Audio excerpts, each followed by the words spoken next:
නමස්කාර වේවා බුදුරුවනට සැමදා බුදු හිමි සරණ යමි.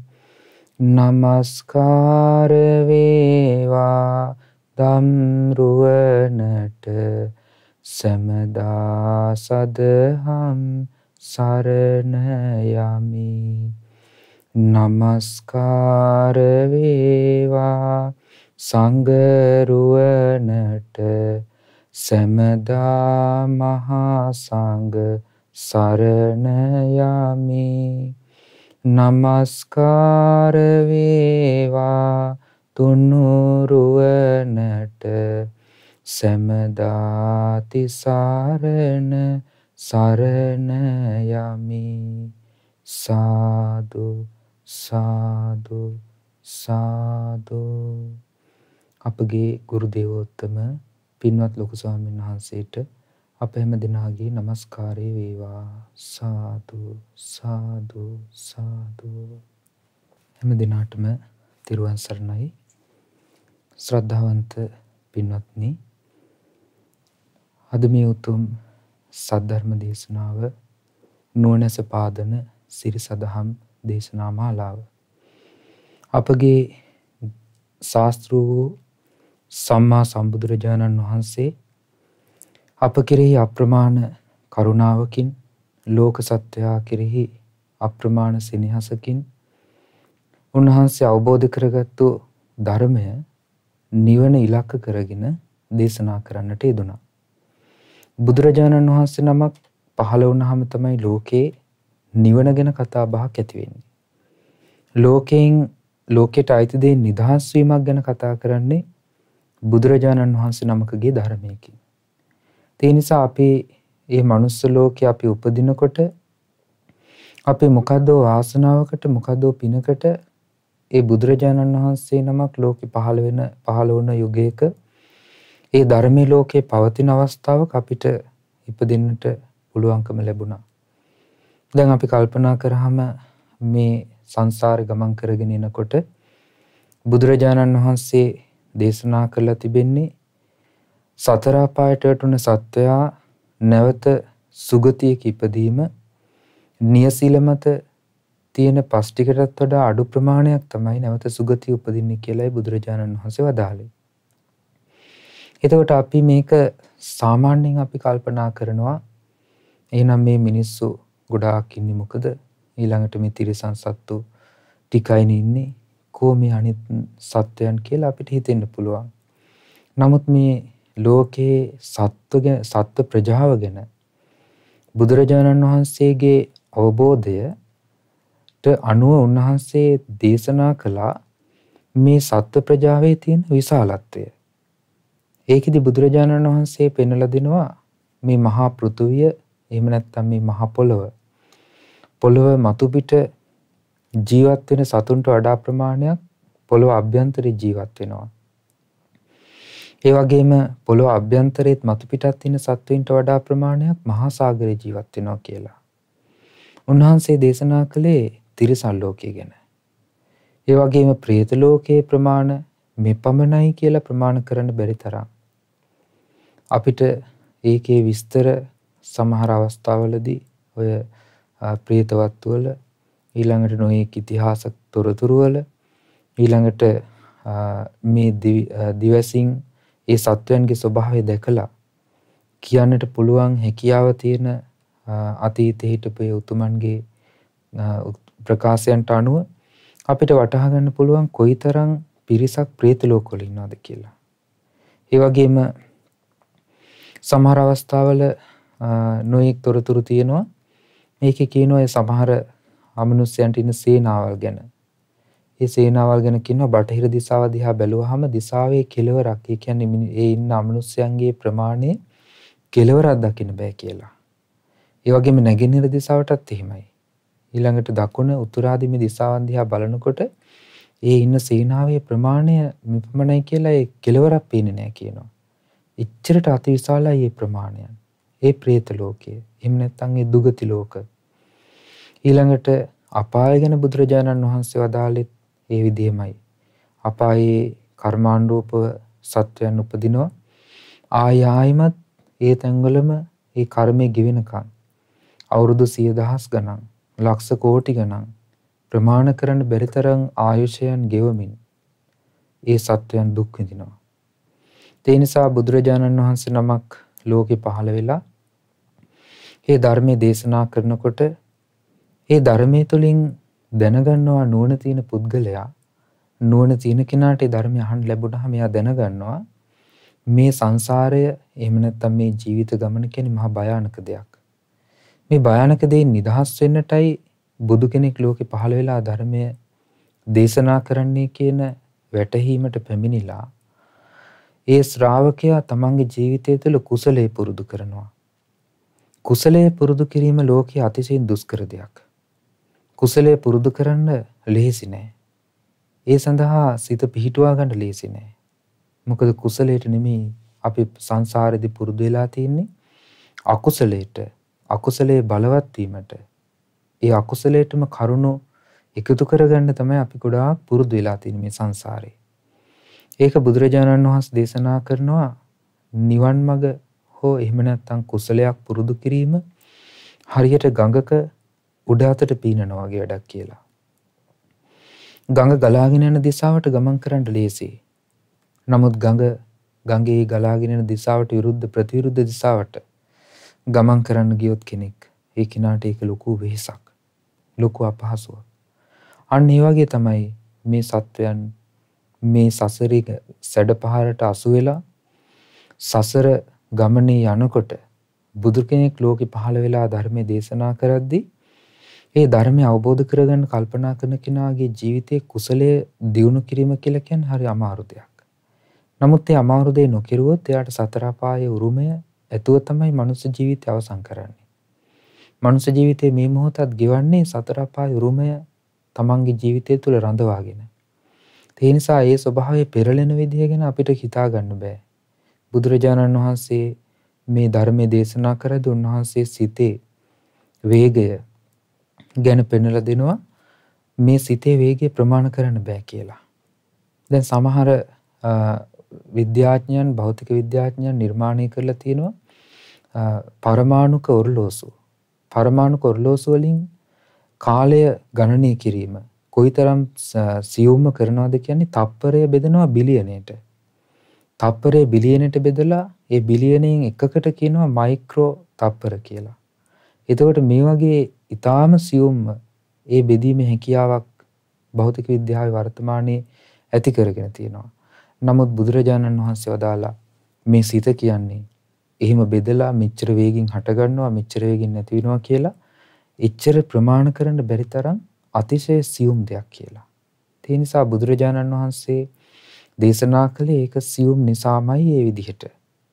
උන්වහන්සේ වදාළේ. මොකද සියුම් නොවෙනවා නම් බුදුරජාණන් වහන්සේ ඒ සියුම් කියලා දේශනා කරන්නේ. සියුම් වෙන නිසාම තමයි මේ සිත ගැන බුදුරජාණන් වහන්සේ දේශනා කළේ අතිශයින් මේ ලෝකයේ යමක් සියුම්ද ඒ සියලු දේ අතර සිත තමයි ඊටාම සියුම් දෙය. අවබෝධයට දුෂ්කරම දෙය මේ සිතයි කියලා බුදුරජාණන් වහන්සේ වදාලා. ඒ නිසා යම් ශ්‍රාවකෙක් තමන්ගේ ජීවිතය තුළ සිත අවබෝධ කර ගැනීම පිණිස ඒ සිතේ ස්වභාවය වටහා ගැනීම පිණිස කටයුතු කරයිද ඒ කාරණාව තමයි මේ ලෝකේ තියෙන අතිශයින්ම දුෂ්කර වූ දෙය.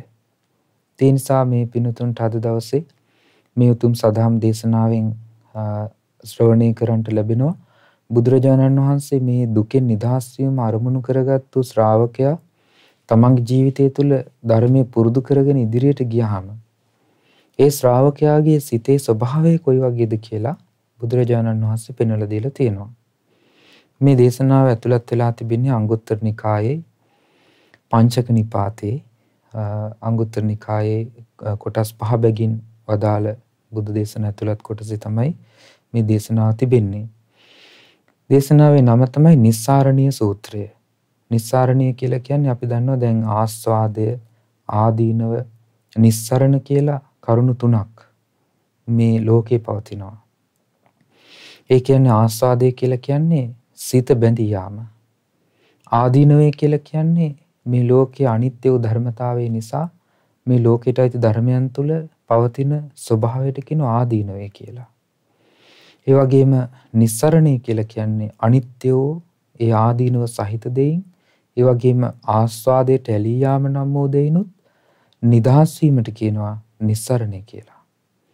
මේ අකුසල් දුරු කරන ශ්‍රාවකයා තමන්ගේ හිතගෙන නිරන්තරයෙන් ප්‍රත්‍යවේක්ෂා කරන්න ඕන කියලා බුදුරජාණන් වහන්සේ වදාළා. සිත ගැන ප්‍රත්‍යවේක්ෂා නොකරන කෙනාට මේ ධර්මය අවබෝධ කරගෙන ජීවිතේ ජය ගන්න ලැබෙන්නේ නැහැ. මොකද සිතේ ස්වභාවය හටගන්නේ කොහොමද? නැත්නම් සිතේ ස්වභාවය මොන වගේද කියලා තමන්ටමයි තේරුම් ගන්න තියෙන්නේ. තමන්ගේ සිත ගැන සිහියෙන් නුවණින් යුතුව. ඒ සඳහා අවධානයක්, කල්පනාවක්, නුවණක් පාවිච්චි කරන්නට ඕනේ.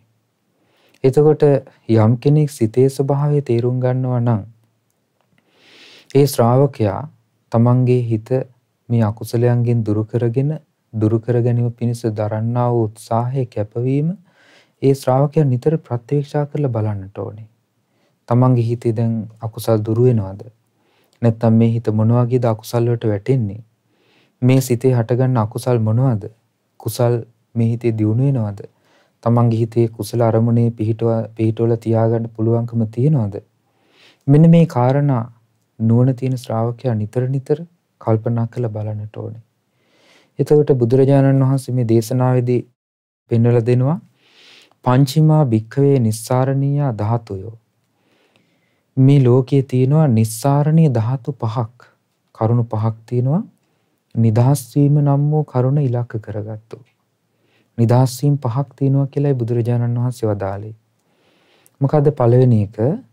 ඉද භික්ඛවේ භික්ඛුනෝ කාමේ මනසිකරෝතෝ කාමේසු චිත්තං න පක්ඛන්දති නප්පසීදති න සම්තිට්ඨති න විමුච්ඡති නෙක්ඛම්මං කෝ පනස්ස මනසිකරෝතෝ නෙක්ඛම්මේ චිත්තං පක්ඛන්දති.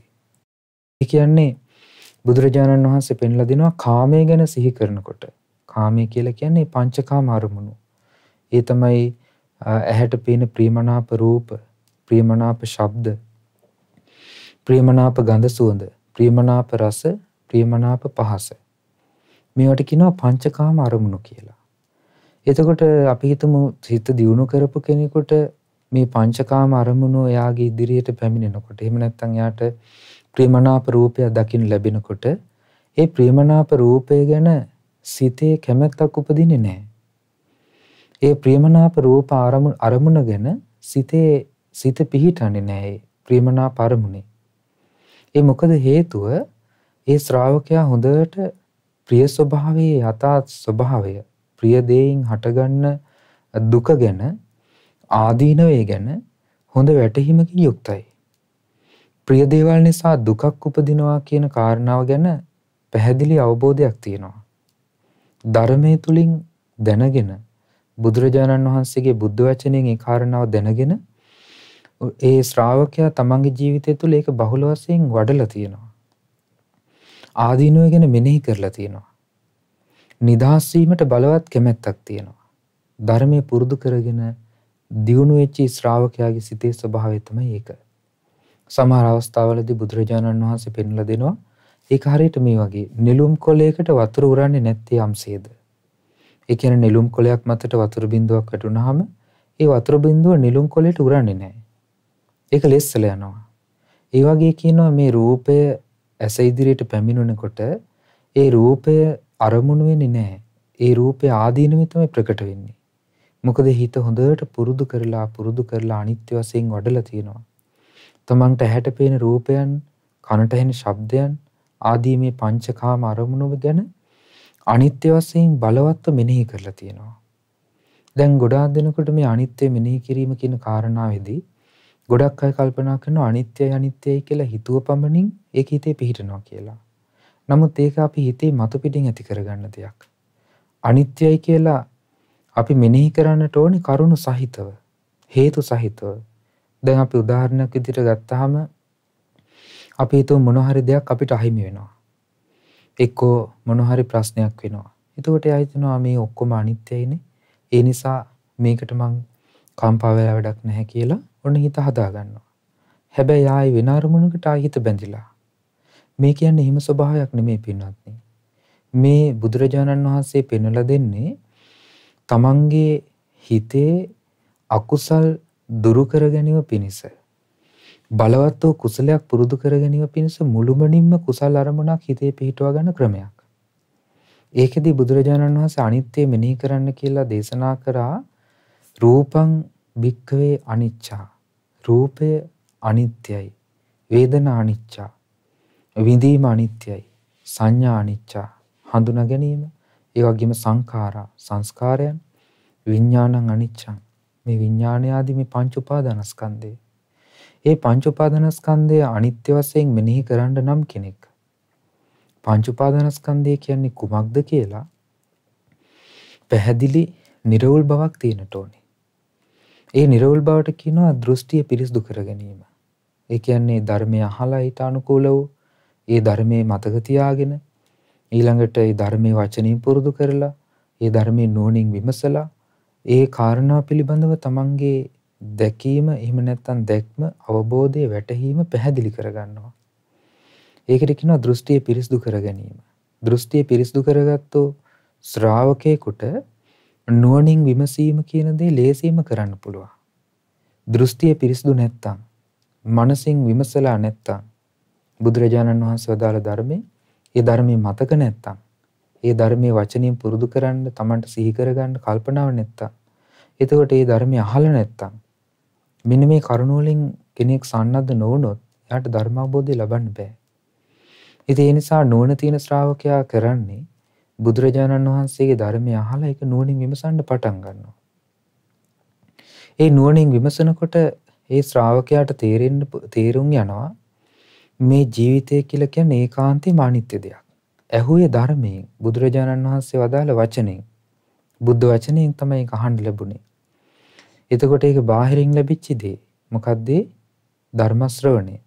ධර්ම ශ්‍රවණයෙන් අහන්න ලැබුණ දේ තමන් නුවණින් විමසා බැලුවා. ඒ ධර්මයේ තියෙන දේ කොයි ආකාරයෙන්ද මේ ජීවිතය තුළ ක්‍රියාත්මක වෙන්නේ? අහන්න ලැබුණ දේ කොහොමද මේ ජීවිතේ ක්‍රියාත්මක වෙන්නේ? එතකොට ඒ ශ්‍රාවකයාට දකින්න ලැබෙනවා මේ ඇස, කන, නාසය, දිව, කය, මනස කියන මේ ඉන්ද්‍රියන් ඒ වගේම බාහිර රූප, ශබ්ද, ගඳ, සුවඳ, රස, පහස අරමුණු කියන මේ බාහිර අරමුණුත් මේවා එකතු වෙලා ජීවිත අභ්‍යන්තරයේ සිද්ධ වෙනවා යම්කිසි ක්‍රියාවලියක්. මේ ක්‍රියාවලියේ පටිච්චසමුප්පාදයේ සකස් වීම. හේතුඵල ධර්මයේ සකස් වීම. අන්නේ හේතුඵල ධර්මයේ සකස් වීම නම් වූ ක්‍රියාවලියත් ඒතනම ඒ ධර්මයන් නිරුද්ධ වී යන ස්වභාවයත්. නුවණින් යම් කෙනෙක් දැක්කොත් දැකීම පිණිස මහන්සි ගන්නවා නම් ඒ සඳහා වෙහෙසෙනවා නම් ඒ සඳහා සිහිය පිහිටවනවා නම් ඒ ශ්‍රාවකයාට තමයි මේ ජීවිතයේ යථා තත්ත්වය යථා ස්වභාවය දකින්න පුළුවන් වෙන්නේ. එතකොට ඒ කාරණාව යථා ස්වභාවය කියලා දකින්න ලැබෙන අනිත්‍ය වූ දෙයක්. අනිත්‍ය වූ ධර්මයට අයිති දෙයක්. ඒ වගේම තමන්ගේ වසඟේ පවත්වන්න බැරි දෙයක්. කොයි ආකාරයෙන් විමසා බැලුවත් දකින්න ලැබෙන්නේ පටිච්චසමුප්පාදයේ තුල සකස් වෙන දෙයක්. අන්න එතකොට ඒ ශ්‍රාවකයාගේ හිත පිහිටනවා මේ කාමයන් පිළිබඳව හිත බැඳෙන්නේ නැතුව. ඒ වගේම තමන් අහන දකින ආදී රූප අරමුණු කෙරෙහි, ශබ්ද අරමුණු කෙරෙහි, මේ පංචකාම අරමුණු කෙරෙහි හිත පිහිටන්නේ නැහැ. මොකද ඒ වඩපු හිතකින් යුක්තව ඒ ශ්‍රාවකයාට දැක ගන්න පුළුවන්, දැනගන්න පුළුවන්කම ලැබිලා තියෙනවා මේ ජීවිතයේ ධර්මයන් හටගන්න සියලු දේවල් අනිත්‍ය වූ ස්වභාවයට අයිති දෙයක් කියලා. ඒ වගේම හේතු නිසා හටගන්න හේතු නැතිවීමෙන් නැති වී යන ධර්මතාවයට අයිති දෙයක් කියලා. මෙන්න මේ දැක්මේ යුක්ත ශ්‍රාවකයා යම් රූපයක් තමන් ඉදිරියට පැමිණෙනවාද? යම් ශබ්දයක් තමන්ට අහන්න ලැබෙනවාද? ඒ ශබ්දයේ කෙරෙහි හිත පිහිටුවා ගන්නේ නැහැ. රූපයේ කෙරෙහි හිත පිහිටවන්නේ නැහැ. හිත පිහිටවන්නේ කුමක් කෙරෙහිද? නික්ඛම්මේ චිත්තම් පක්ඛන්දති. ඒ රූප අරමුණු වලින්, ශබ්ද අරමුණු වලින් හිත නිදහස් කර ගැනීමටයි හිත පිහිටලා තියෙන්නේ. මොකද ඒ ශ්‍රාවකයා දකිනවා ඒ රූප අරමුණු ආදී සියල්ල අනිත්‍ය දෙයක් වශයෙන්. ඒ දැකීම තුළ තමයි හිත පිහිටන්නේ නැත්තේ. එහෙම නැත්නම් අපිට කෙනෙකුට මතු පිටින් තමන්ට හිතන්න පුළුවන් මේක අනිත්‍යයි ඒ නිසා මේකට ඇලෙන්න හොඳ නැහැ. දැන් අපි ගත්තාම ගොඩාක් අයට තියෙන මේ වගේ ස්වභාවයක්. ගොඩාක් දෙනෙකුට තියෙන්නේ මේ ජීවිතය ගැන අනිත්‍යයි කියලා මෙනෙහි කරනවා. මානසිකාරයක් තියෙනවා. නමුත් මේ අනිත්‍ය වෙන්නේ කොහොමද කියලා බුදුරජාණන් වහන්සේ වදාළ විදිහට හේතුඵල ධමයට අනුව කල්පනා කරලා නුවණින් විමසලා තමන්ගේ ජීවිතය තුළ අනිත්‍ය ධර්මතාවය අවබෝධ කර ගැනීම පිණිස, එහෙම නැත්නම් නුවණින් දැකීම පිණිස, ඒ පිළිබඳව තමන්ගේ දැක්ම පිරිසුදු කර ගැනීම පිණිස වෙහසීමක් නැහැ. ඒකේ යම් ප්‍රමාණයකින් නැවතිලා ඉන්නවා. ඒ නිසා බුදුරජාණන් වහන්සේ දේශනා කරන මේ යම් ප්‍රමාණයකින් නවතින්නේ නැතුව අපි මේ ජීවිතය ගැන හොඳට අනිත්‍ය වශයෙන් මෙනෙහි කරන්න ඕනේ කියලා. ඒ වගේම අනාත්ම වශයෙන් මෙනෙහි කරනවා විතරක් නෙමෙයි, අනාත්ම වශයෙන් මේ සිද්ධ වෙන්නේ කුමක්ද කියලා නුවණින් විමසා බලන්නට ඕනේ. එතකොට ඒ ශ්‍රාවකයාට නික්කම්මේ එහෙම නැත්නම් කාමෙන් නිදහස් වීමේ තමයි හිත පිහිටන්නේ. පංචකාම අරමුණු වලට හිත බැඳිලා යන්නේ නැතුව කාම අරමුණු වලින් හිත නිදහස් කරගන්න කැමැත්තක් ඇති වෙනවා. තස්සතං චිත්තං සුගතං සුභාවිතං සුවට්ඨිතං. ඒ සිත සුගතං කියලා කියන්නේ මනාකොට හසුරුවලා තියෙනවා. සුභාවිතං මනාකොට භාවිතා කරලා තියෙනවා. ඒ කියන්නේ දියුණු කරලා තියෙනවා. සුවට්ඨිතං සුවිමුත්තං සුවිසංයුත්තං කාමේහි. ඒ මනාකොට හිත ඒ කාමයන්හි පිහිටන් නැතුව කාමයන්ගෙන් තොරව සුවිසංයුත්තං කියන්නේ එකතු වීමක් නැතුව සුවිමුත්තං මේ නිදහස් වීමක් ඇතුව සිත කාමයන්ගෙන් තොරව වාසය කරන්න පුළුවන්. යේච කාමප්පච්ච uppajjanti ආසවා විඝාත පරිලාහ මුත්තෝ සෝතේහි. කාම අරමුණු නිසා කාමයන් සොයාගෙන යන කෙනෙකුට යම් කිසි ආකාරයක දැවිලි පීඩාවන් හටගන්නවද? ඒ හට ගැනීම නැහැ. දැවිලි පීඩා උපදින්නේ නැහැ. ඒ වගේම දැවිලි පීඩා රහිතව එයින් නිදහස් වූ සිතකින් වාසය කරන්න පුළුවන්. බුදුරජාණන් වහන්සේ වදාළ නසෝතං වේදනං වේදියති. ඒ කාමයන් සොයාගෙන යන කෙනෙකුට යම් පීඩාවල් යම් දුක්ඛ දෝමනස්යන් තියෙනවද හටගන්නවද ඒ විඳීම් ඒ ශ්‍රාවකයට උපදින්නේ නැහැ කියලා. මොකද මේ කාමයන්ගේ මුළුමනින්ම කාමයන්හි නොපිහිටන සිතක් ඇති වෙච්ච නිසා. එතකොට බලන්න පින්නත් දැන් අපි දන්නවා බුදුරජාණන් වහන්සේගේ මහා ශ්‍රාවකයෙකු මොග්ගල්ලාන මහරහතන් වහන්සේ. මුගලන් මහරහතන් වහන්සේ ගස් සෙවණක භාවනා කරමින් සිටියා. උන්වහන්සේ භාවනා කරමින් ඉන්නකොට එතෙන්ට පැමිණුණා විමලා නම් වූ නගර සෝබිනිය. මේ නගර සෝබිනිය ඇවිල්ලා නොයේ කතා බහ කරා. නමුත් උන්වහන්සේ ඔළුව උස්සලවත් බැලුවේ නැහැ. එතකොට මේ විමලා කල්පනා කරා මේ ශ්‍රමණයා වෙන මිනිස්සුනම් මං ගිහිල්ලා කතා කරන්න ඕනේ. මං එනවා ඇහෙනකොටම දැනෙනකොටම මගේ පස්සේ වැටෙනවා. නමුත් මේ ශ්‍රමණයා ඉදිරියට ඇවිල්ලා මේ හඬ ගහද්දි කතා කරද්දි පවා මේ ශ්‍රමණයා කිසිම දෙයක් නැතුව නිශ්ශබ්දව සිටිනවා. කතරම්නම් ආශ්චර්යයක්ද කියලා ඒ සංසිඳීමට පැහැදුනා. එතකොට ශ්‍රාවකයෙකුගේ සිතේ ස්වභාවය වගේ. දැන් අපි ගත්තා මුගලන් මහරහතන් වහන්සේ විතරක් නෙමෙයි බොහෝ ශ්‍රාවකින් තමන්ගේ හිත දමනය කර ගැනීම පිණිස මේ කාම අරමුණු වලින් සිත නිදහස් කර ගැනීම පිණිස ජීවිතේ මනාවකට පුරුදු පුහුණු කරලා තිබුණා. ඒ නිසා අපි ඒ ගැන කැමැත්තක් ඇති කරගන්න ඕනේ. අපිට ලොකු දෙයක් සමහරට කරන්න බැරි වෙයි. නමුත් අපි ඒ ශ්‍රාවකයන් තමන්ගේ ජීවිතේ පුරුදු කරගත්ත විදිහ ගැන අපි ලොකු කැමැත්තක් ඇති කරගන්න ඕනේ. අපිට පුළුවන් විදිහට අපි උත්සාහ කරන්නට ඕනේ. එක එක්කිනාට හැකියාව තියෙන එක එක්කිනාගේ පිනේ මහිමය අනුව. ඒ නිසා මේ පුණ්‍ය මහිමේ තේරුම් අරගෙන අපි උත්සාහ කළ යුතුයි. ඒක අනේ අපිට කරගන්න බෑනේ කියලා අපි පැත්තකට දාලා තිබ්බොත් අපිට මරණයටපත් වෙන්න වෙන්නේ පින්වත්නි හිස් සති. ඒ හිස් සති මරුණොත් දුගති උරුම කරගෙනයි මැරෙන්න සිද්ධ වෙන්නේ. ඒ නිසා අපි භාගතුන් වහන්සේ වදාලා සෝතානුදත සූත්‍රයේදී යම් කෙනෙක් මේ ධර්මය පුරුදු කරනවා මනාකොට අහලා ශ්‍රවණය කරලා මතක තියාගෙන අර අපි කලින් කියපු කරුණු පහ ඇසුරු කරගෙන කියන්නේ සුතා දතා වචසා ಪರಿචිතා මනසානුපෙක්කිතා දිට්ඨිය සුප්පටිවිද්දා කියන කාරණා පහ ඇසුරු කරගෙන ඒ කාරණා පහ ඇතුළත ශ්‍රාවකෙක් මේ ධර්මයේ පුරුදු කරගෙන යනකොට අනිත්‍ය වශයෙන් දුක් වශයෙන් අනාත්ම වශයෙන් මේ ධර්මයේ හේතුඵල ධම ඊළඟට පංච උපාදානස්කන්ධයන් ආයතන වල ස්වභාවය ධාතුන්ගේ ස්වභාවය මේ ස්වභාවයන් නුවණින් විමසීම සයන ශ්‍රාවකයාට ඒ තමන්ගේ ජීවිතය තුළ ඒ කරුණු පහ ඇසුරු කරගෙන ධර්මය පුරුදු කරනවා. අහලා මතක තියාගෙන ආදී වශයෙන්. එතකොට මේ විදිහට පුරුදු කරමින් යන ශ්‍රාවකෙක් ධර්ම අවබෝධය සමහරලාට සිහිමුලා වෙලා කලුරිය කරනවා. සිහිමුලා වෙලා කිව්වහම දැන් ගොඩක් දිනකට හිතන්න පුළුවන් මේ නොඑක් දේවල් කියවා කියලා. එහෙම එකක් නෙමෙයි එතන තියෙන්නේ. සීමුලා වෙලා කියලා කියන්නේ අර ධර්මයේ තුල සමහරලාට සිත පිහිටන්නේ නැහැ. ඒකට මොනවා හරි දැන් ඒකෙදී හොඳම උදාහරණය තමයි මහා නාම සාක්‍ය නගරයට ගිහිල්ලා ඇවිල්ලා බුදුරජාණන් වහන්සේට ප්‍රකාශ කරනවා ස්වාමීනි මට බයක් ඇති වුණා කියනවා. ඇයි කියලා අහනවා. ඒකට කියනවා ස්වාමීනි මගේ හිත විසිරෙනවා. මේ නගරේ නොයෙක් කටයුතු යෙදෙනවා. නොයෙක් දේවල් යෙදෙනවා. ඒවා යෙදුනහම මට සිහිය පිහිටන්නේ නැහැ. එතකොට නමුත් බුදුරජාණන් වහන්සේ වදාලා මහා නාම ඔබ බය වෙන්නට එපා. ඔබ බොහෝ කාලයක් තිස්සේ බුදුරජාණන් වහන්සේ ධර්මය සංඝරත්නය සරණ ගිහිල්ලා සීලය මනාකොට පරිපූර්ණ කරගෙන ඉන්න කෙනෙක්. ඒ නිසා ඔබ බය විය යුතු නැහැ කියලා. ඔබට ලාමක උපතක් නැහැ කියනවා මරණින් මත්තේ. ඒ කියන්නේ දැන් අපි ගත්තාම අපි ධර්මයේ පුරුදු කරගෙන යනකොට අපිට මේ හිත නොයේ කර්මනෝසේ විසිරීලා යනවා. නමුත් අපි කල්පනා කරන්න ඕනේ අපිට මේ ධර්මයේ පිළිබඳව අපි අවංක උත්සාහයක් දැරුවොත් ධර්මයේ තමන්ගේ ජීවිතය තුළ පුරුදු කර ගැනීම පිණිස අවංක කැපවීමක් දැරුවොත් අවංකව තමන් උත්සාහයක් දරලා ඒ ධර්මයෙන් රැකවරණයක් හදාගන්න තමන්ට මුළු හිතින්ම උවමනාව තිබුණොත් බුදුරජාණන් වහන්සේගේ බුද්ධ වචනය ගැන පරම විශ්වාසයක් තිබුණොත් ඒ විශ්වාසය වෙනස් වෙන්නේ නැත්තම් අන්නේ ශ්‍රාවකයාට රැකවරණය ලබන්න පුළුවන්. ඒ ශ්‍රාවකයා රැකවරණයක් සහිතවයි වාසය කරන්නේ.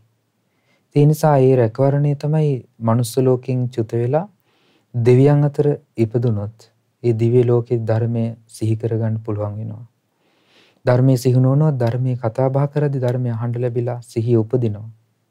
ඒතකොට මේ විදිහට ඒ රැකවරණය උපදවා ගන්න අවස්ථාව තියෙනවා අපිට. ඒ නිසා අපි කල්පනා කරන්නට ඕනේ මේ ජීවිතය අනිත්‍ය වශයෙන්, දුක් වශයෙන්, අනාත්ම වශයෙන් හොඳට මෙනෙහි කරලා මේ ජීවිතය සම්බන්ධව අපි ලොකු දැනුමක්, ධර්මානුකූල දැනුමක්, වැටහීමක් ඇති කරගන්නට ඕනේ. ඊළඟට බුදුරජාණන් වහන්සේ දේශනා කරන දැන් ගොඩාක් දිනකට ස්වභාවයක් තමයි දෙවෙනි කාරණාව දේශනා කරනවා.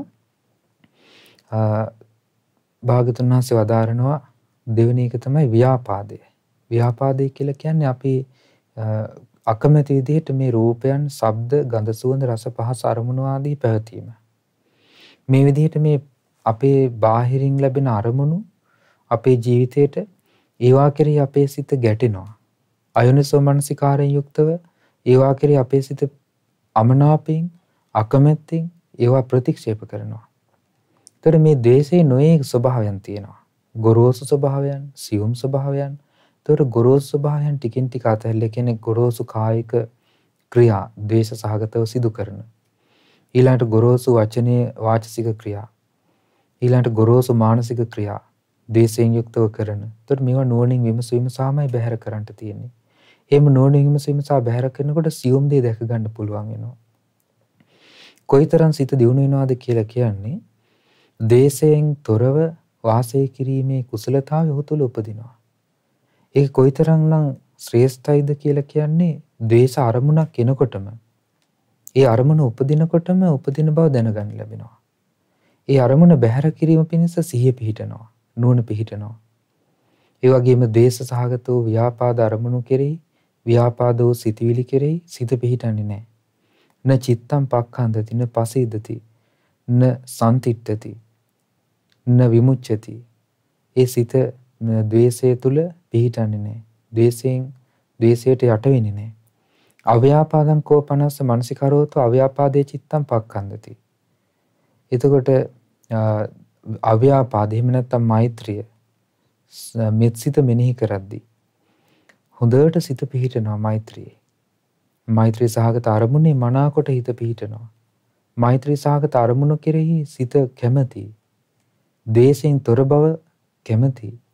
ඒ ද්වේෂයෙන් තොර බවේ සිත පිහිටලා තියෙනවා. ඒතකොට මෙන්න මේ විදිහට ඒ ශ්‍රාවකයාගේ සිත ද්වේෂයෙන් තොරව වාසය කරන්න, කටයුතු කරගන්න පුළුවන්කම ලැබෙනවා මෛත්‍රිය බලවත්ව පුරුදු කරපු කෙනාට.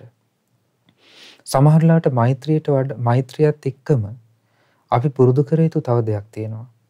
ඒ තමයි යම් ශ්‍රාවකයෙක් අනිත්‍ය වශයෙන්, දුක් වශයෙන්, අනාත්ම වශයෙන් මෙනෙහි කරනවාද ඔහුට ඒ මෙනෙහි කිරීම තුළම ව්‍යාපාදේ දුරු කරගන්න පුළුවන්.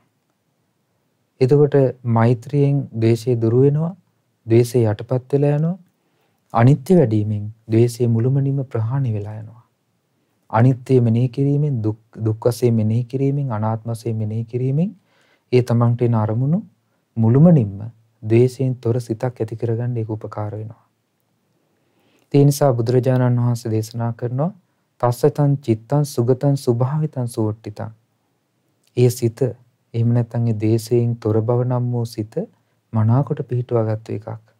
ඒක නිකමට පිහිටුවාගත් එකක් නෙමෙයි. ඒ සිත හොඳට ඒ ද්වේෂයෙන් තොර බව තුළ හිත පිහිටලා තියෙනවා. ද්වේෂයට යට වෙලා යන්නේ නැහැ. ඒ සිත දියුණු කරගත්තු සිත. ඒ නිසා ද්වේෂයෙන් තොර බව මේ විදිහට පුරුදු කර ගැනීම ඉදමක්ඛාතං ව්‍යාපාදස්ස නිස්සරණං. මේක තමයි කියලා භාගතුන් වහන්සේ වදාරනවා ද්වේෂයෙන් නිදහස් වීම. ඒතර අනිත්‍ය වශයෙන්, දුක් වශයෙන්, අනාත්ම වශයෙන් මෙනෙහි කරලා, මෛත්‍රී බලවත්ව පුරුදු කරලා තමන්ගේ හිතේ ද්වේෂයෙන් මුදවා ගැනීම, නිදහස් කර ගැනීම තමයි භාගතුන් වහන්සේ මෙතෙන්දී පෙන්වලා දෙන්නේ. ඊළඟට තුන්වෙනි කාරණා බුදුරජාණන් වහන්සේ වදාරනවා පුනච පරම් භික්ඛවේ භික්ඛුනෝ විහෙසම් මනසිකරෝතෝ විහෙසාය චිත්තන්න පක්ඛන්දති. විහිංසාව කියන්නේ හිංසා සහිත බව. හිංසා සහිත බව මෙනෙහි කරනකොට ඒ ගැන හිත පිහිටන්නේ නැහැ. ඒ ගැන හිත ප්‍රසාදයටපත් වෙන්නේ නැහැ. හිංසාව කියලා කියන්නේ අනිත් අයට දුකක් පීඩාවක් ඇති කිරීම. අනිත් අය වෙහෙසටපත් වෙන ආකාරයේ කටයුතු තමන් එක්ක වචනයෙන් කරන්න පුළුවන්, කයින් කරන්න පුළුවන්, නැත්නම් තමන්ගේ හිතේ ඒවා උපදින්න පුළුවන් අනිත් අයට හිංසාවට ලක් වෙන කාරණා. ඒතර මේවායින් තොර වාසය කරන්න ඒ ශ්‍රාවකයා තමන්ගේ ජීවිතේ පුරුදු කරනවා. ඒකට බුදුරජාණන් වහන්සේ දේශනා කරනවා නික්කම්ම සංකප්ප, අව්‍යාපාද සංකප්ප, අවිහිංසා සංකප්ප. එතකොට අපි මුලින්ම කිව්වේ නික්කම්ම සංකප්පය ගැන. ඊළඟට දෙවෙනි එක තමයි අව්‍යාපාද සංකප්පය. ඊළඟට තුන්වෙනි එක තමයි විහිංසා සංකප්පය. අවිහිංසා සංකප්පය. අවිහිංසා සංකප්ප කියලා කියන්නේ හිංසාවෙන් තොර බව. ඒතර මේ තුනම දියුණු වෙන්නේ, මේ තුනම අයිති වෙන්නේ සම්මා සංකප්ප කියන කාරණාවට. ආර්ය අෂ්ටාංගික මාර්ගයේ සම්මා සංකප්ප කියන කරුණට තමයි මේ කාරණා තුනම අයිති වෙන්නේ. සම්මා සංකප්පය අයිති වෙන්නේ සම්මා දිට්ඨි, සම්මා සංකප්ප කියන කාරණා දෙකයි තියෙන්නේ ප්‍රඥාවට.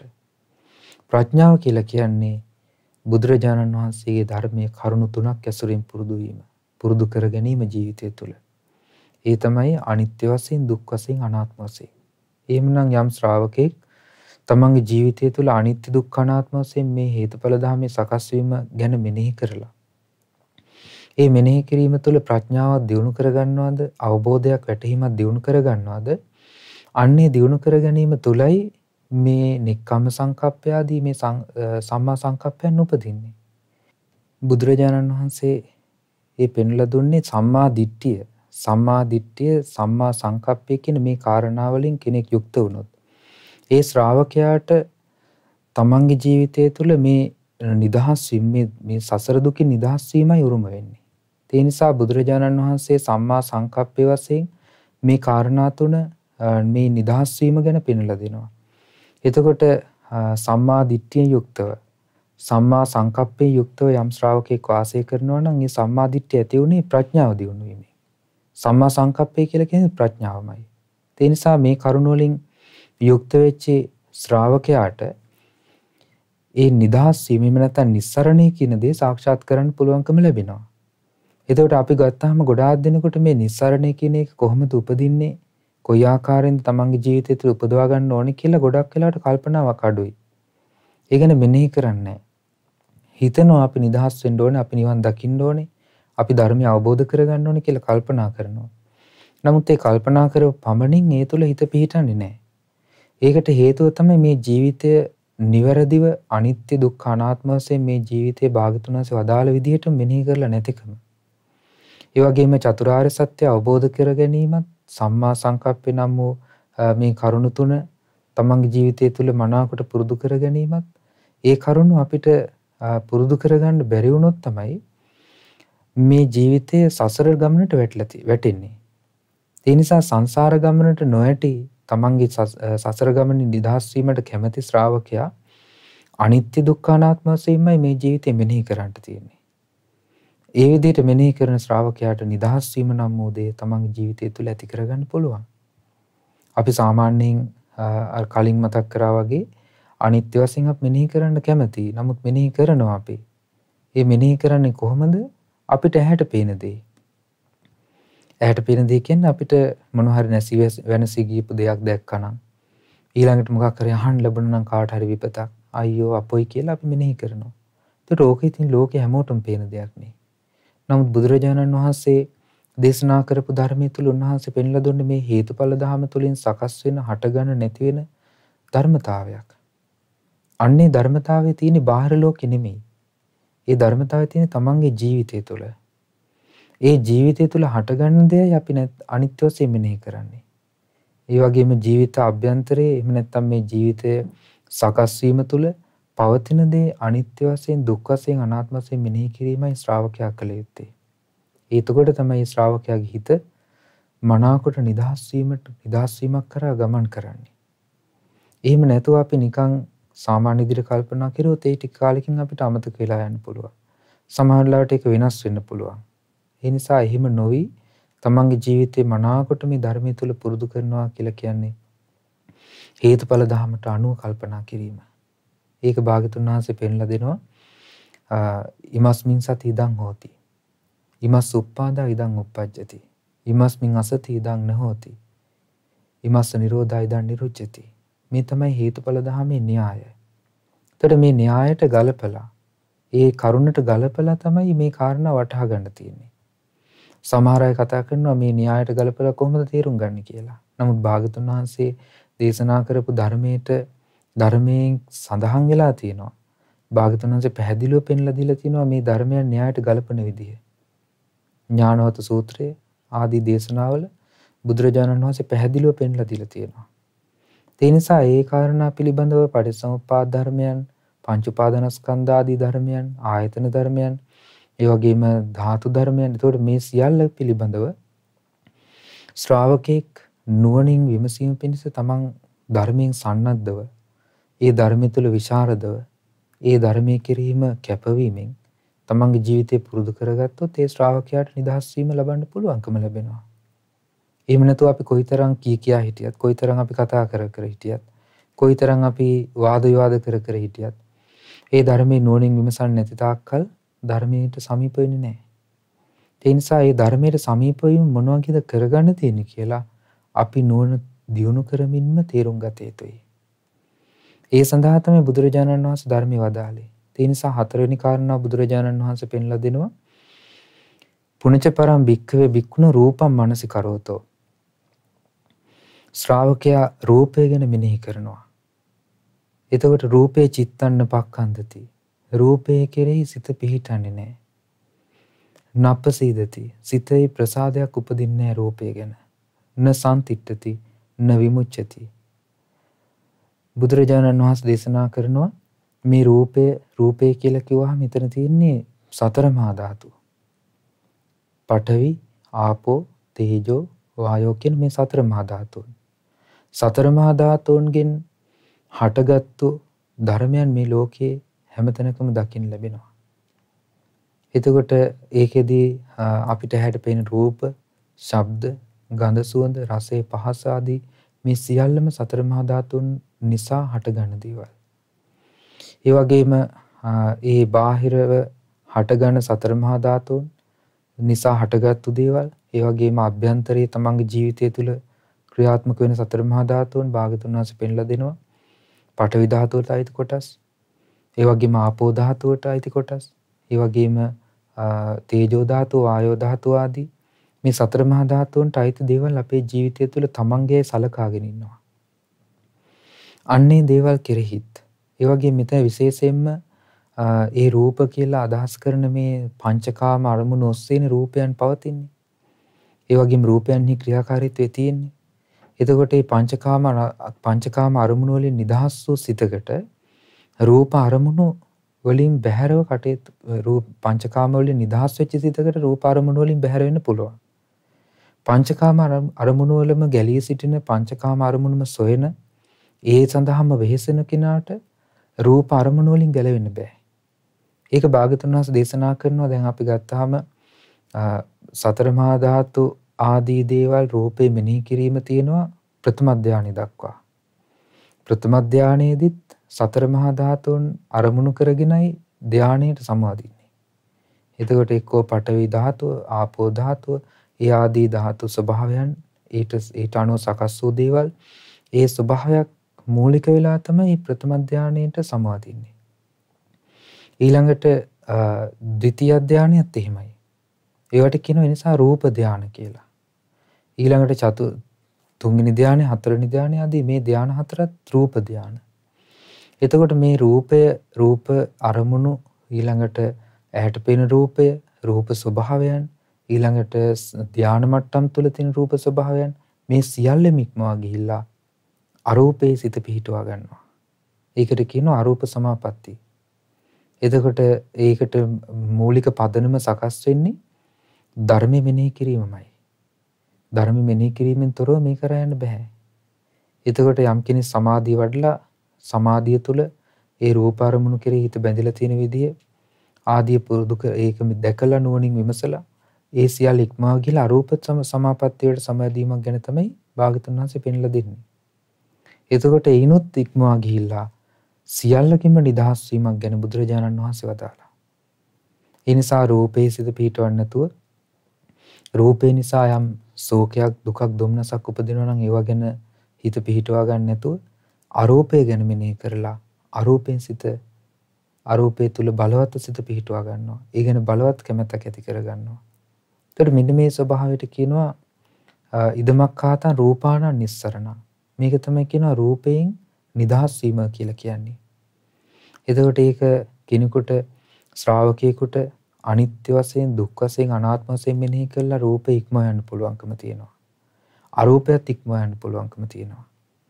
ඒ වගේම ශ්‍රාවකයෙකුට ධානා සමාපatti පුරුදු කරලා ධානා සමාපatti තුල රූප ධාන ඉක්මවා ගිහලා අරූප ධාන කරා යන්න පුළුවන්කම තියෙනවා. එතකොට මෙන්න මේ විදිහට තමන්ගේ හිත ධර්මයේ තුල පුහුණු කරනවා, පුරුදු කරනවා, සමත විදර්ශනා වශයෙන් වඩනවා. එතකොට මුලින් අපි කතා කරා විදර්ශනාව ගැන. මුල් කාරණා තුනේ. එතකොට මේ කාරණාවේදී විදර්ශනාවත් සමතයත් කියන මේ කාරණා දෙකම ගැන කතා කරනවා. එතකොට බුදුරජාණන් වහන්සේ දේශනා කරා මේ කරුණ වලින් යම් ශ්‍රාවකෙක් තමන්ගේ ජීවිතය තුළ ඒ ධර්මයන් පුරුදු කරගන්නවද ඒ ශ්‍රාවකයාට මේ ලෝකෙන් නිදහස් වෙන්න පුළුවන්කම ලැබෙනවා. ලෝකයට ඇලී ගලී වාසය කිරීමක් නැහැ. ලෝකෙන් නිදහස් වීමක් කරා යන්න පුළුවන්කම ලැබෙනවා. ඊළඟට පස්වෙනි කාරණා බුදුරජාණන් වහන්සේ පෙන්වලා දෙනවා පුණච පරම් භික්ඛවේ භික්ඛුනෝ සක්ඛායං මනසිකරෝතෝ. සක්ඛාය කියලා කියන්නේ පින්වත්නි පංච උපාදානස්කන්ධය. සක්ඛාය චිත්තන්න පක්ඛන්දති. ඒතකොට පංච උපාදානස්කන්ධය මෙනෙහි කරද්දී පංච උපාදානස්කන්ධය හිත පිහිටන්නේ නැහැ. පංච උපාදානස්කන්ධය තුල හිත බැසගන්නේ. පංච උපාදානස්කන්ධය කෙරෙහි හිත ප්‍රසාදයටපත් වෙන්නේ නැහැ. සක්ඛාය නිරෝධං කෝපනස්ස මනසිකරෝතෝ සක්ඛාය නිරෝධේ චිත්තම් පක්ඛන්දති. සක්ඛාය නිදහස් වීම එහෙම නැත්නම් පංච උපාදානස්කන්ධයෙන් නිදහස් වීම ගැන මෙනෙහි කරනකොට පංච උපාදානස්කන්ධයෙන් නිදහස් වීම ගැන හිත පහදිනවා. සිතේ බලවත් ප්‍රසාදයක් ඇති වෙනවා. හිත පිහිටනවා. ඒකට කැමැති. එතකොට බුදුරජාණන් වහන්සේ දේශනා කරනවා තස්සතං චිත්තං සුගතං සුභාවිතං සුවට්ඨිතං. ඒකට කියනවා සිත මනාකොට වැඩුවා කියලා. සිත මනාකොට පුහුණු කළා කියලා. සිත මනාකොට පුරුදු පුහුණු කරගත්තා කියලා. සුයි සංයුත්තං හිත මනාකොට එක් නොවි වාසය කරනවා කියලා. කුමකින්ද එක් නොවි වාසය කරන්නේ? සක්කාය සමග. එහෙම නැත්නම් පංච උපාදානස්කන්ධය සමග එක් නොවි වාසය කරනවා. යේච සක්කාය පච්චය උප්පජ්ජන්ති ආසවා විඝාත පරිලහා. යම් ආකාරෝ මේ පංච උපාදානස්කන්ධය නිසා යම් දැවිලි පීඩාවන් හට ගන්නවද? මුත්තෝ සෝතේහි එයින් මුළුමනින්ම නිදහස් වෙනවා. ඒ මුළුමනින්ම නිදහස් වෙන්න පුළුවන්කම ලැබෙනවා. නසෝතං වේදනං වේදියති. සක්කාය නිසා එහෙම නැත්නම් පංච උපාදානස්කන්ධය නිසා යම් වේදනාවක් යම් පීඩාවක් විඳිනවද? ඒ පීඩාව මුළුමනින් මේ ශ්‍රාවකයාගේ හිතෙන් දුර වෙලා යනවා. ඉදමක්ඛාතං සක්කායස්ස නිස්සරණං. මේකට කියනවා සක්කාය නිදහස් වීම කියලා. දැන් අපි ගත්තාම පංච උපාදානස්කන්ධය ගැන අපි කලින් කතා කරා. මේ පංච උපාදානස්කන්ධය මේ ලෝකේ සත්වයන්ගේ ජීවිත තුළ ක්‍රියාත්මක වෙන දේ හේතුඵල ධර්මයට අනුව. ඒතර කාමයේ හිත බැස ගන්නවා, ඊළඟට ව්‍යාපාද හිත බැස ගන්නවා, ඊළඟට හිංසාවේ හිත බැස ගන්නවා, රූප අරමුණු වල හිත බැස ගන්නවා, ඊළඟට සක්කාය තුළ හිත බැස ගන්නවා. මේ තමයි ධර්මයේ තුළ නොපිහිටපු සිත. ධර්මයේ තුළ හිත පිහිටියා නම් නෙක්ඛම්මේ තුළ හිත පිහිටනවා. ඊළඟට අව්‍යාපාදයේ තුළ හිත පිහිටනවා. හිංසාව තුළ විහිංසාව තුළ හිත පිහිටනවා. ඊළඟට රූපේ ඉක්මව යනවා හිතින්. ඊළඟට සක්කාය ඉක්මව යනවා. සක්කාය අවබෝධ කරනවා. බුදුරජාණන් වහන්සේ දේශනා කරනවා තස්ස කාම නන්දිපි නානුසේති. ඒ විදිහට තමන්ගේ හිත පුරුදු කරගත්තු ශ්‍රාවකයා මිනිස්සරණයට පත්වෙච්ච ශ්‍රාවකයාගේ හිතේ කාම නන්දිපි නානුසේති. කාමේ නම් වූ නන්දි. නන්දි කියලා කියන්නේ කැමැත්ත. කාමයට හිත බැස ගැනීම කාමයේ හිත පිහිටීමක් සිනානුසේති. ඇසුරු කරගන්නේ. ව්‍යාපාද නන්දිපි නානුසේති. ව්‍යාපාදයේ කෙරෙහි කැමැත්තක් ඇති කරගන්නේ. දැන් සමහර අය හරිය කැමති ව්‍යාපාදයට, තරහට, අමනාපයට. ඒක හිතේ කැමැත්ත පිහිටුවා ගන්නවා ඒ කාරණාව කෙරෙහි. ඒන් හිත දුරු කරගන්නේ. එතකොට ඒකට කියනවා ව්‍යාපාද නන්දි කියලා. ව්‍යාපාද නන්දි හිත බැසගන්නේ. ව්‍යාපාදයේ කෙරෙහි කැමැත්තක් නැහැ. විහෙසා නන්දි පිනානුසේති. අනිතට හිංසා කිරීම පිණිස කැමැත්තක් උපදින්නේ. රූප නන්දි පිනානුසේති. රූපේ ගැන කැමැත්තක් ඇති වෙන්නේ නැහැ. සක්කාය නන්දි පිනානුසේති. සක්කාය පංච පාදනස්කන්ධය කෙරෙහි හිත බැසගන්නේ නැහැ. ඒ කෙරෙහි ඒ පංච පාදනස්කන්ධය කෙරෙහි කැමැති උපදින්නේ නැහැ. සෝ කාම නන්දියාපිය අනනුස්සයා. කාම නන්දිය කෙරෙහි හිත බැසගන්නේ නැතුව ව්‍යාපාද නන්දියාපි අනනුස්සයා.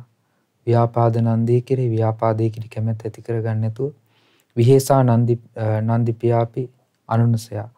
විහිංසාව පිළිබඳව එහෙම නැත්නම් හිංසා සහගත බව පිළිබඳව කැමැත්ත ඇති කරගන්නේ නැතුව රූප නන්දියාපි අනනුසයා. රූපය කෙරෙහි කැමැත්ත ඇති කරගන්නේ නැතුව සක්කාය නන්දිපියාපි අනනුසයා. සක්කාය පංච උපාදානස්කන්ධය කෙරෙහි කැමැත්ත ඇති කරගන්නේ නැතුව අයං උච්චති භික්ඛවේ භික්ඛු නිරානුසයෝ නිරනුසයෝ. අනුසය නැතුව වාසය කරන කෙනා කියලායි මේ කෙනාට කියන්නේ. අච්චේචි තණ්හං. තණ්හාව ඉක්මවා ගියා. වාවත්තේ සංයෝජන. සංයෝජන සිඳලා බිඳලා දැම්මා. සම්මා මානාභි සමය. අන්තමකාසි දුක්ඛස්ස. මනාකොට මානය බිඳහෙලලා දුකේ කෙලවරට දුක අවබෝධ කරලා දුකෙන් නිදහස් වුණා කියලායි ඒ ශ්‍රාවකයාට කියන්නේ. එතකොට පින්වත්නි දැන් අපිට තේරෙනවා මේ ලෝකේ මිනිස්යන් සත්වයන් කාමයට බැඳිලා ගිහිල්ලා දුකෙන් නිදහස් වෙන්නේ නැතුව ඉන්නවා. ව්‍යාපාදයට බැඳිලා ගිහිල්ලා දුකෙන් නිදහස් වෙන්නේ නැතුව ඉන්නවා. ඒතර මේ ස්වභාවය මුළුමනින්ම දුරු කරන්න නම් මේ ජීවිතය ගැන අනිත්‍ය වශයෙන් මෙනෙහි කරන්න ඕනේ. මේ ජීවිතය පිළිබඳව දුක් වශයෙන් අනාත්ම වශයෙන් භාගතුන් වහන්සේ වදාළ පිළිවෙලට නුවණින් විමසන්නට ඕනේ. ඒ නුවණින් විමසීම තුළ තමයි දුකෙන් නිදහස් වෙන්න තියෙන්නේ. දුකෙන් නිදහස් වෙන්න කැමති කෙනාට පැතුමක් තිබිය යුතුයි. දුකෙන් නිදහස් වීම පිළිබඳ අපේක්ෂාවක් තිබිය යුතුයි. ඒ පිළිබඳව කැමැත්තක් තිබිය යුතුයි. දුකෙන් නිදහස් වීමට වීරිය කළ යුතුයි. ඒ සඳහා නුවණ මෙහෙවා ගත යුතුයි. මේ විදිහට තමන්ගේ ජීවිතය පුරුදු කරගත්තොත් කාමයෙන් නිදහස් වූ සිතක් අත්දකින්න පුළුවන්. ව්‍යාපාදයෙන් තොර සිතක් අත්දකින්න පුළුවන්. හිංසාවෙන් තොර සිතක් අත්දකින්න පුළුවන්. ඊළඟට තමන්ගේ හිත මේ ලෝකයට බැඳිලා තියෙන රූප අරමුණු පංච උපාදානස්කන්ධ ආදී මේ සියල්ලකින් නිදහස් වූ සිතක් අත්දකින්න පුළුවන්. මේ ස්වභාවය අපිට ඇති කරගන්න පුළුවන් වෙන්නේ අපි ධර්මයේ නුවණින් කල්පනා කෙරුවොත්, නුවණින් විමසුවොත්. ඒ ධර්මයේ හරය අර්ථය නුවණින් විමසීමස අපේ ජීවිතය තුළින් ඒ දකින්නට අපි මහන්සි ගත්තොත්.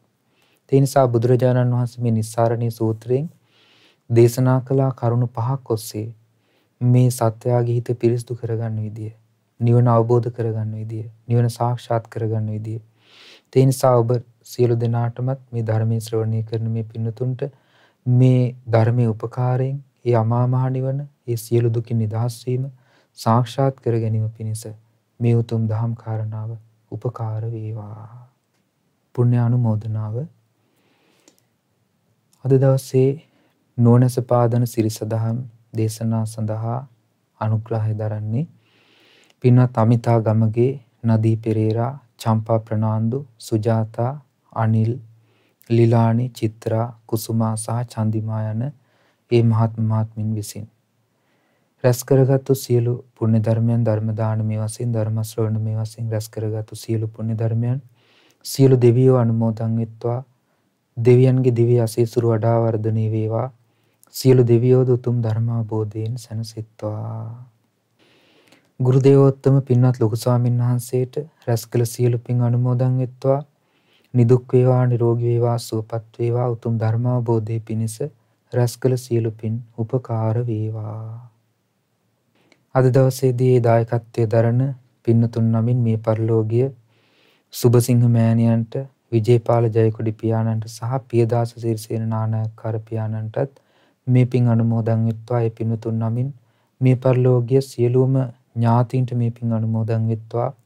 ඒ අයගේ පරලෝක ජීවිත සැපවත් වේවා සුවපත් වේවා. සසර දුකින් අත මිදෙන්නට රැස් කළ සියලු පින් උපකාර වේවා. දායකත්වයේ දරෝ ඒ සියලුම පින්වතුන්ටත් ඒ පින්වතුන්ගේ පවුල්වල කුසුමා නානායක්කාර මෑණියන් නිදුක් නිරෝගී සුවපත් භාවයේ පැතීම පිණිස ඒ පින් අනුමෝදන් කරනවා කියලා සඳහන් කරලා තිබෙනවා. දනුර ගමගේ පුතණුවන්ට සහ විනීත් ගමගේ පුතණුවන්ටත් මේ පින් අනුමෝදන් වෙලා ඒ පවුලේ සියලු දෙනාමත් ඒ වගේම ඒ අමිතා ගමගේ නදී පෙරේරා, චම්පා ප්‍රනාන්දු, සුජාතා, අනිල්, ලිලානි, චිත්‍රා, කුසුමා සහ චන්දිමා කියන පින්තුන් ඇතුළේ සඳහා සම්බන්ධ වුණ හැම දිනාට මේ පින් අනුමෝදන් වෙලා හැම දිනාම නිදුක් වේවා නිරෝගී වේවා සුවපත් වේවා. කරන යහපත් ධාර්මික කටයුතු ਸਰව ප්‍රකාරයෙන් සාර්ථක වේවා. හැම දිනාටම උතුම් ධර්මාවබෝධයේ පිණිස සියලු යහපත් බලාපොරොත්තු ඉෂ්ට සිද්ධ වීම පිණිස මේ රැස් කරගත් උතුම් ධර්ම දානමය පිනත් හේතුපකාර වේවා. ඒ වගේම මේ කොරෝනා වෛරසය හේතුවෙන් රෝගාතුරව සිටින ලෝකවාසී සියලුම සත්වයන්ට සියලු දිනාට මේ පින් අනුමෝදන් වෙලා හැම දිනාම නිදුක් වේවා නිරෝගී වේවා සුවපත් වේවා. වහවහ ඒ රෝගාබාධයෙන් අත මිදලා සුවපත් භාවයේ පිණිස මේ පිනද උපකාර වේවා. මහමෙවුනා වාසී සියලු මහා සංඝරත්නයටත් ඒ වගේම අනගාരികා මෑණියන් වහන්සේලාටත් පැවිදි අපේක්ෂක දරුවන්ටත් මේ පින් අනුමෝදන් වෙත්වා. ශ්‍රද්ධා මාසික ධර්ම දාන සමාජිකින්ටත් ඒ වගේම ශ්‍රද්ධා කාර්ය මණ්ඩලයේ සියලු පින්තුන්ටත් මේ පින් අනුමෝදන් වෙත්වා. නොයෙක් කරුණ උපකාර කළ හැම දිනාට, දායකත්වයේ දරුවෝ හැම දිනාට, සියලුම ලෝක සත්වයන්ට මේ පින් අනුමෝදන් වෙලා හැම සත්වයෝම නිදුක් වේවා නිරෝගී වේවා සුවපත් වේවා උතුම් ධර්ම අවබෝධයෙන් සැනසෙත්වා. හැම දිනාටම තෙරුවන් සරණයි. නමෝ බුද්ධාය. මෙවැනි වටිනා ධර්ම දේශනා නැරඹීමට ශ්‍රද්ධා YouTube චැනලය සබ්ස්ක්‍රයිබ් කර සීනුව ලකුණ ඔබන්න.